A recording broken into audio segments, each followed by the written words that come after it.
ইয়াত ছট পূজা পাতিছে আমাৰ ওচৰৰ ঠাইডোখৰত। তো চাওঁগেচোন কেনেধৰণে উদযাপন কৰা হৈছে। চাওঁ ৰাস্তা পাইছোঁগৈ খোজকাঢ়ি কিমান ভাল ধৰণে লাইটিং কৰিছে। চাওক কি ধুনীয়া ধুনীয়া ধৰণে।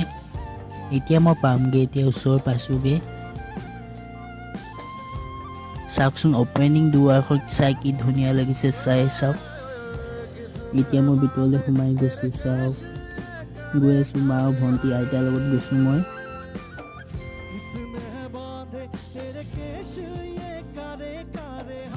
গাইছ এতিয়া মই ভিতৰলৈ সোমালোঁ। চাওক গণেশ মূৰ্তিটো ধুনীয়া আছে, সজাই থৈ দিছে আৰু ঠাইডোখৰ চাই একদম সুন্দৰ হৈছে, উদযাপন কৰা হৈছে।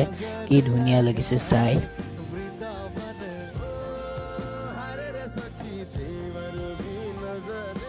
ভাগৰ পোষ্টকেইটা চাই কেনেকুৱা লাগিছে, জমনি লাগিছে যদি কমেণ্ট কৰি জনাবচোন। ইয়াতে মই মিনি ব্লগটো শেষ কৰিছোঁ। ধন্যবাদ মোৰ ভিডিঅ'